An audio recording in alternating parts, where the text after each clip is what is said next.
All right, guys. I hope everybody's having a good day. I wanted to do this meeting via video, I guess you could say. It's hard for everybody to get together and meet up. So I guess if I mess up, forgive me, because I don't know how to edit on my computer, nor do I want to. What I am about to go over is something I think the new players really need to hear. I know that some of the older guys need to rehear it, but it's some good stuff, and it's something I put together a long time ago. I haven't been over it in a while. I think it's a good idea to go over at least once a year.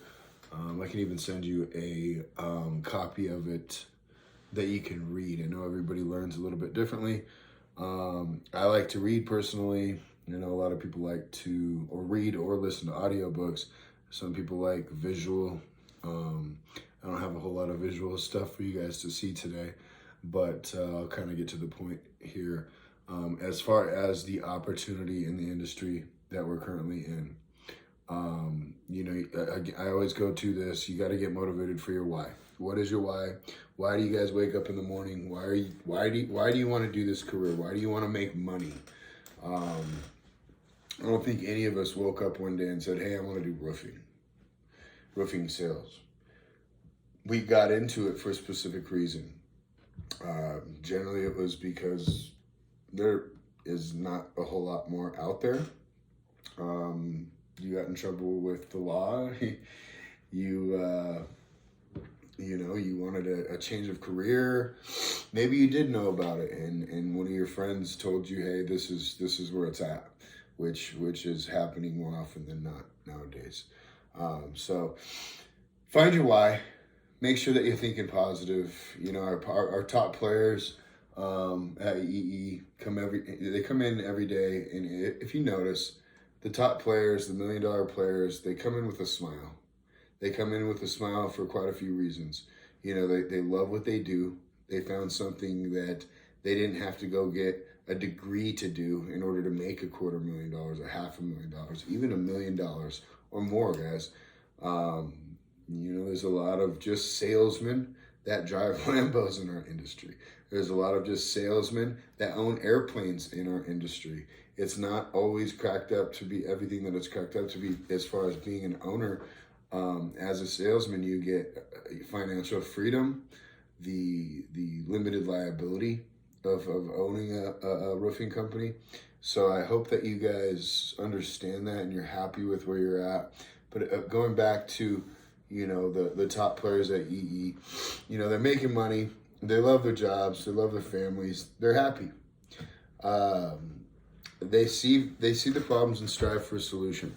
The biggest deal, my biggest job in what I do, especially as an owner, is I take the problems and I have to solve a problem or have a solution for that problem.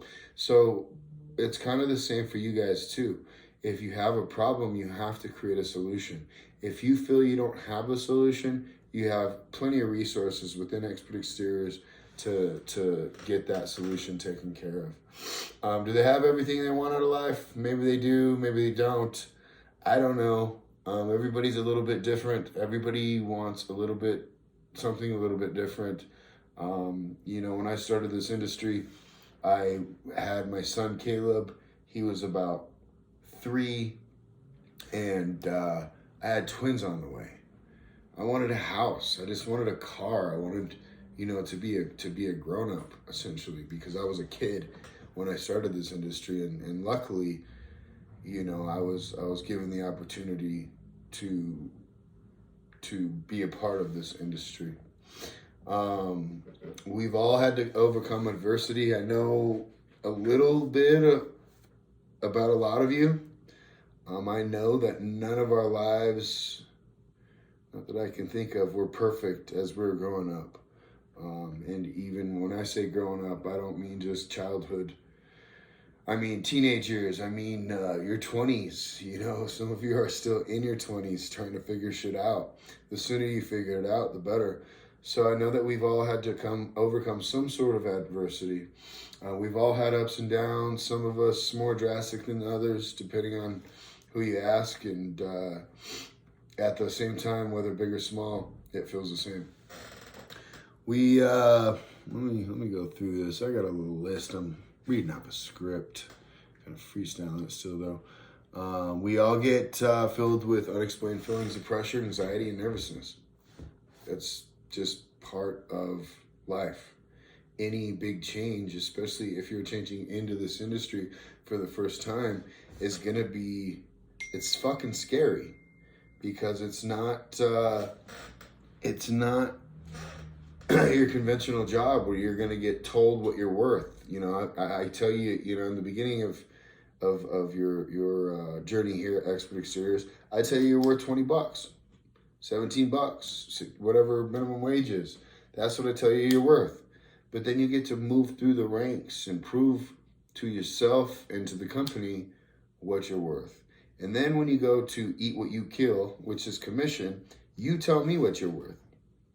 You know, are you worth $20 an hour? Are you worth $150 an hour? $250 an hour?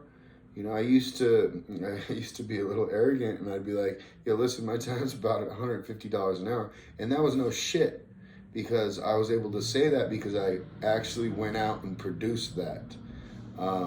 So you have the opportunity to tell me what you're worth, and tell the world what you're worth. Not just me, your family, your parents, the doubters. There's always a doubter. You know, I remember going to my grandpa when I started this industry, and I was like, "Grandpa, I got this perfect opportunity. You know, I have an opportunity to own my own business within a business, and I'm super excited about it." And mind you, this is right after I got in trouble with the law, and my grandpa's like, "Yeah, right, bud."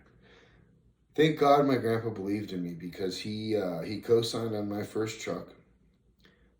I had a Jeep. I needed a truck, and I got the truck because the owner said that if I sold 12 jobs per month, I'd get a $350 bonus to pay for my truck. So I was like, yeah, I can do that. I can definitely sell 12 jobs and turn them in per month. Little did I know how much the return on 12 jobs was once I started getting paid correctly. A lot of us that started in this industry didn't get paid correctly right off the bat. It was kind of a sink or swim situation. I was told that I would get $100 per contingency and signature. So I went out first day, got 6. I was like, damn, I just made $600 today. That's dope.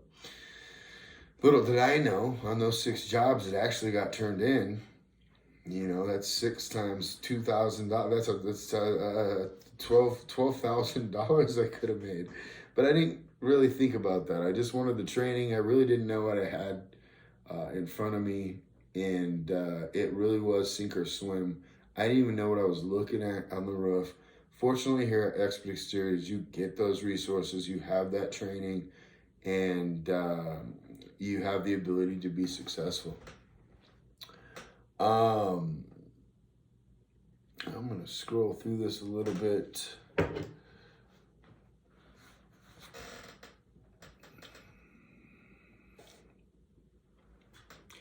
You know, we go, based off of what I was just talking about, we go into flight or fight mode, or freeze. And freezing is never good. In my world, it's not an option. Flight is generally not an option either. If I have something that I need to accomplish, I will fight for it, and I will fight relentlessly for it. I hope that you guys have that mentality. Know when to back down, obviously. If you're wrong, you're wrong. But if you need to put up a fight and you're right, you know you're right, you're not just being a cocky, arrogant asshole, make sure that you fight for what you want and for what you need. I got a phone call coming in. Give me one sec, guys. I'm going to turn that over. All right, so I started, you got to start at the bottom. Everybody starts at the bottom. Some of you guys that have recently come in have done the industry a little bit, so you're not necessarily starting at the bottom. But some of you guys that have come in, you are starting at the bottom. I want you to know where I started. I started broke as fuck. I could not get a job anywhere due to the criminal charges that I had, whatever, whatever you want to call it, due to my mentality, due to a lot of different things. I was starting to have kids. I was a kid having kids. But at that point in time, I realized, I gotta do something. I gotta change my life. I now have a why. My son and my wife at the time were my why. I needed to make sure that we had our own house. At the time, I was just getting out of college.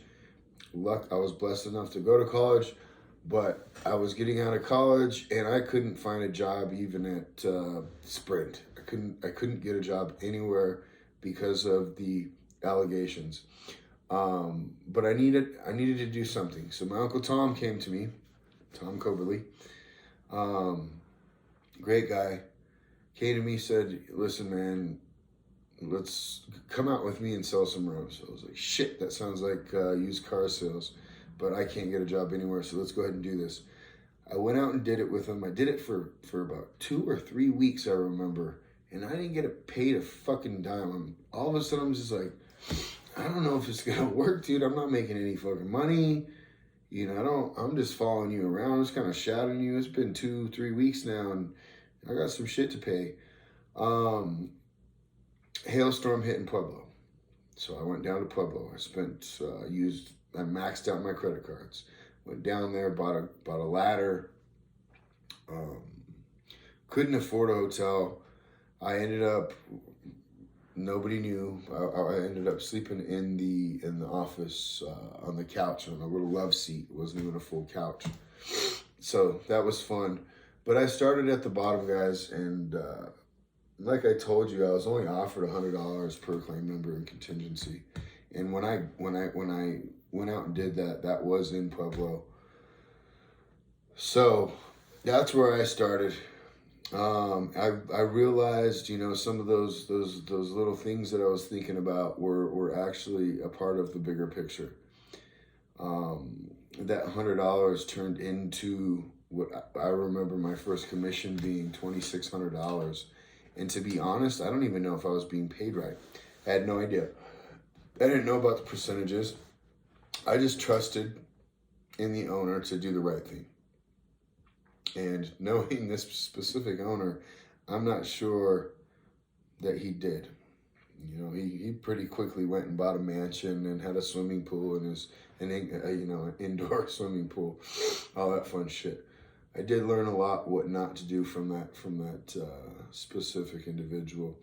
I've sold little deals, I've sold big deals, and everything in between since then. My first 3 years doing this, I made over $150,000 a year. I didn't stop. I missed a lot of time with my kids. I missed a lot of time with my family. My kids and Nicole at the time were my family. I've even had to sacrifice. I got married twice. I went to Florida, worked hurricanes. I left my family quite a bit just to make sure that I could make ends meet. And that's what it takes. If you want to make that doctor money, you want to make that lawyer money, those guys work all the time. I have lawyers. They work from earlier than I wake up and later than I go to bed. So they definitely put in their time. They make good money. They make $350 an hour nowadays. But if you have the same opportunity to make that job. Now, I want to let you guys know real quick, if you got a pen and paper, you can write these numbers down. Again, I'll send this to you guys so you can check it out. Nowadays, it's 10 jobs. If you let's say you did 10 jobs per month, and that's 2.5 jobs closed per week. Back then, my quota, because I had a partner, was 24 to make an extra, I believe it was $700 for both of our trucks. Little did I know how much money we would make off of those jobs. But back to the numbers. 10 jobs, that's 2.5 jobs closed per week at an average of $15,000 per job, which is a little less than what it actually is. That's $150,000 a month. with a 35% gross profit margin, which is it's an exceptional number. And we've done that because we've been in business for so long. That equals $52,500. If you're at 50% commission, you're making $26,250 a month in your pocket minimum. If you really want to go minimum, let's say your jobs are $10,000 per job. You're selling these little baby jobs, right? With a 20% gross, which somebody's fucking up. You're making $10,000 a month. I don't know how many of you guys make $10,000 a month. It is pretty standard. If you want to live on your own in Denver, you need to make a minimum of about $10,000 a month. That's $120,000 a year. I think that's an attainable goal. It's absolutely attainable. I like to go minimum. That way, everybody kind of understands that. Understanding the commission structures. Guys, if you don't know, there are people in the office that can teach you. They can show you how the commissions work. You turn in a first check, you get 4% of total volume. Let's say the total volume is $20,000. Your original total volume, by the way, not what can be supplemented. Whatever we're guaranteed at the time is the 4% that you get. 4% of $20,000 is $800. So you get that right off the bat. That's to put gas in the tank, food on the table. I hope that is very understood. If it's not, let us know. When you're done with a job and the job gets what we call PIF'd, okay, there's a lot of terms that we use that maybe some of you guys don't know. Paid in full. Then you get whatever. Let's say we increase the claim from $20,000 to $30,000 through supplementation. You're going to get 50% or whatever your percentage is, 40%, 30%, whatever it might be, of the net margin of that job. So that means we calculate all the labor, all the materials, everything that it costs that job to go down, overhead, which I believe we have set at 12%. We've got, there are a couple admin fees that are on there. A canvassing fee if you get it from a canvasser. There's a phone lead fee. So there are some fees, but it's still, at the end of the day, you're making about 15% of the net, or of the gross, I'm sorry. Especially if you're at 50%. You want to get to 50% if you're not at 50%. What I expect a 50%er to know is everything. I never want to touch your job. I don't want to see your job. I want to make sure that your job is getting handled by you, the project manager, and I'm able to work on the business rather than in the business. The more you guys have me working on the business, the better off we all are, I promise. There's a lot of stuff that I do behind the scenes. I was in court today at 8 o'clock this morning, smashed it, okay?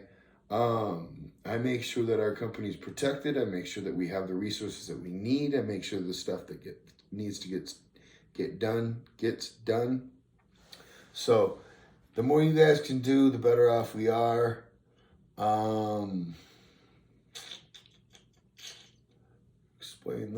Explain that. If you have procedural questions as far as how to get paid, get with Bianca. She's the best to explain it.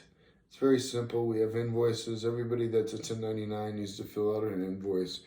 Everybody that's 1099, you get 4% and PIF.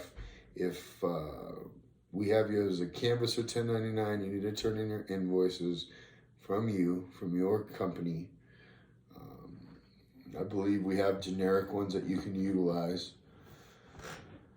Industry opportunity. If you don't already know, this is between 13 and 20. This is more now. This is an old one. So this is probably a $50 billion industry nationwide. 2 to 3 billion of that, and this is an actual stat because I just looked it up, is in Colorado. Obviously, because we live in the U.S., everybody that owns a home and has a mortgage, by law, you have to have homeowners insurance. So it's an opportunity that a lot of the rest of the world doesn't have, because we protect our assets and we have that set up.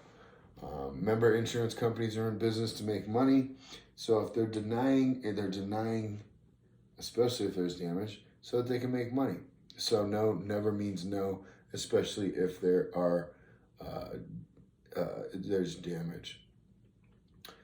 I don't know if I really want to go over some of this other stuff. It's identifying hail damage. I think a lot of you guys, especially if you're working right now, you know how to identify it. Make sure you're doing a full property inspection for your customer. Do them that justice, whether we're doing the paint and windows and all that other shit, which we can. And if you have questions in regards to how to do that and you weren't at the last meeting, you need to know how to do that and how the process is going to work. So I would prefer to do that individually. That way I can keep this video under 30 minutes and hopefully send it to you guys.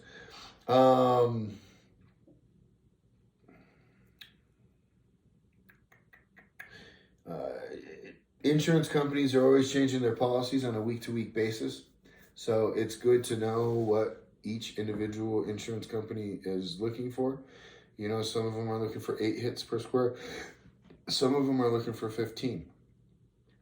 So if you get that kind of information from a insurance adjuster, pass along that information. We're having a hard time getting O&P right now. That shouldn't be a whole lot longer once we get our general contractor's license, which I had prior to an individual leaving, but I will make sure that we have that. We have that for the duration of our careers here at Expert Exteriors. My list also goes into how to break down insurance paperwork. Obviously, we've got an RCV, which is your replacement cost value. You've got an ACV, which is your actual cash value, what it's worth right now. And then your depreciated value. Most policies are a RCV policy. If it is, then you can recover the entire RCV. I do want you guys to be very aware of the fact that there is something called an ACV policy. In an ACV policy, you guys will, or the homeowner will, only receive what the actual cash value is at that point in time. They receive a reduction in their premiums. They save money because they chose that policy. So with that being said, they've saved some money. They need it fixed. Otherwise, their carrier is going to drop them. Give them a cash bid, straight up. We don't have to charge the full rip on what the insurance what we could get from the insurance company, because we can throw a lot of shit at the wall with the insurance company. But with the homeowner that has an ACV policy, be somewhat fair, but also let them know, hey, you've saved a lot of money over the last year, two, however long you've had this ACV policy. Here's my bid. I hope it works out for you. It includes everything that you need to get your property back to pre-storm condition and up to code. This is the TAMCO shingle that we're using. Use a little cheaper product, but get the job done, get it done right, because our lifetime warranty is still in full effect. I'm not worried about the product. The product, whether it's TAMCO or whether it's Owens Corning, I feel we got it covered. It's about the felt. It's about the placement of the flashing. It's about so many other things than the actual shingle, in which we can save money on. When you're dealing with an adjuster, be cool. Ask questions. Is this an RCV policy? Is this an ACV policy? How was your day? Where are you from? You're out of Texas? How long you been here? How long you got here? Be real cool with the adjusters. Put yourselves in their shoes. Of an honest adjuster, and just try to be friendly with them. Point out damage if they start being a dickhead about things. Start pointing out what you think is damage. Now, I hope to God you guys know what you're looking at when you're looking at damage. If you do not, I've got a whole book on it, on what it looks like. So just let me know. What you guys need to be doing in the next coming weeks, because it is going to get tougher and tougher as we move through the system. or through the year, because there are more and more doors being knocked by jackasses that don't know what the fuck they're doing. So you guys, as long as you guys know what you're doing, and you have a better pitch than the last guy, and you can sell our company and yourself better than the last guy, excuse me, you guys will win the job. So practice your pitches. I know it feels fucking silly. It fucking feels silly. Stand in front of a mirror and practice your pitch.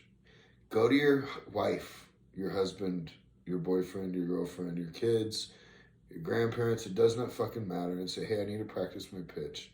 And have them fuck with you a little bit too, make it challenging. That's an NFL player doesn't go to work they go to work every fucking day. They go to practice and they do it repetitively. They'll run the same route repetitively.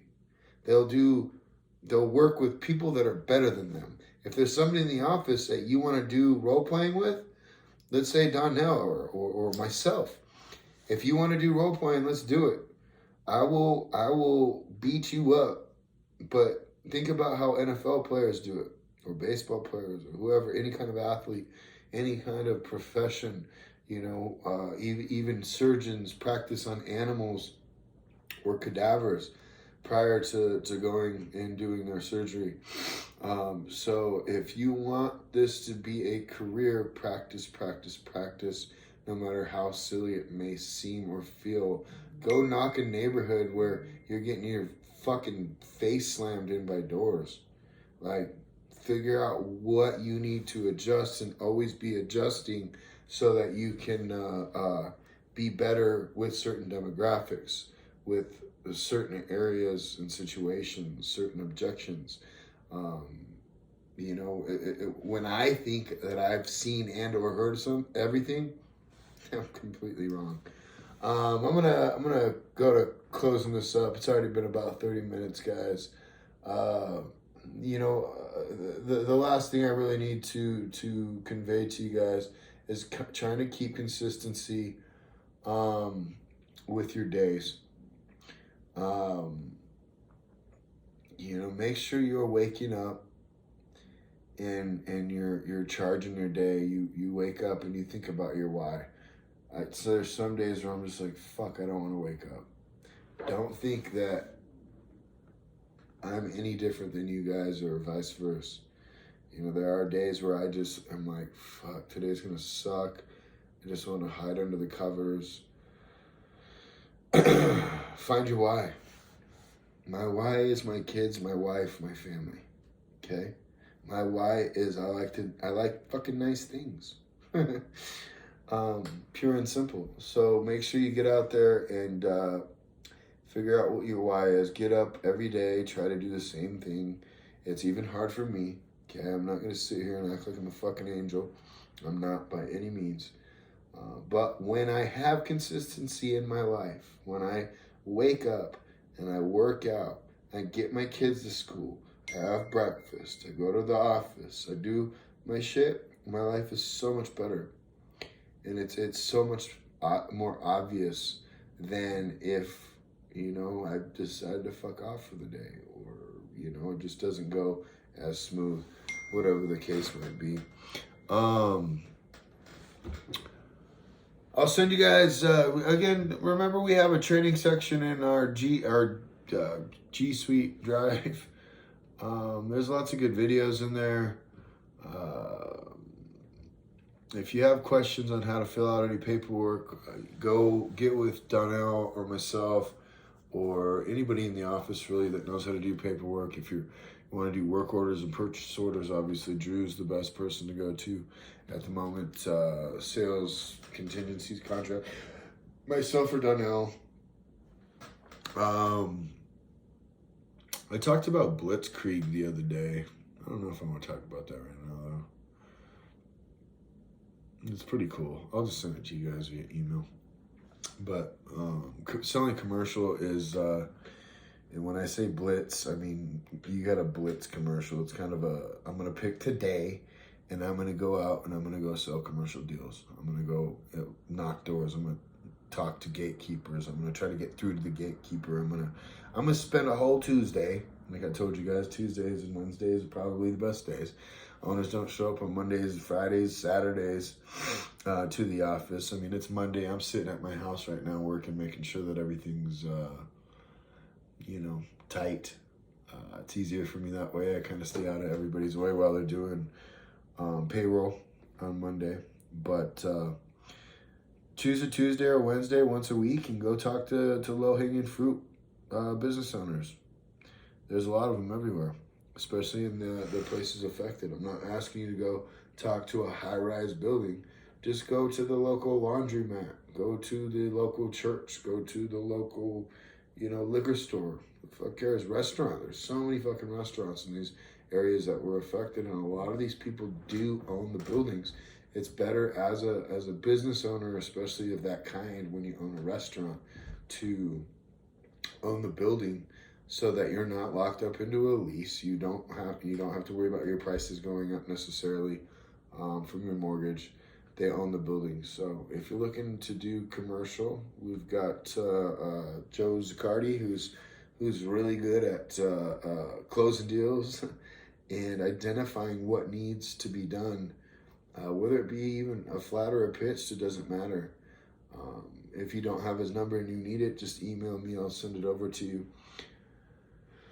I think that's about it, guys. I sent over a 7-day challenge. I sent over a 2-week challenge. Let's see if you guys can do it. Start there. Motivate yourself a little bit. I'm trying to motivate you guys a little bit. I know we're getting towards the end of the month. It's already the 18th. But just so that you know, the first place with the most amount of jobs, not the highest volume, okay, will get $1,000 bonus at our first meeting of next month. Second place will get $500, and third place, because we don't have as many people as we used to, only gets $100, but it's still $100. It's $100 raise, guys. I love you guys. I appreciate you guys more than you may know. It's been a long year in the roofing industry. It's been a long few years. And for us to still have our doors open, and for us to still have an incredible in-house staff, and also guys and ladies that are out there selling and making money. I mean, you may not be seeing it right now, but that shit's going to start snowballing and rolling. You guys will be rolling in dough come this winter time, when a lot of people are suffering and trying to figure out how they're going to buy their Christmas presents. Okay. I do plan on doing some donations, but we need to make sure that we're taking care of ourselves right now.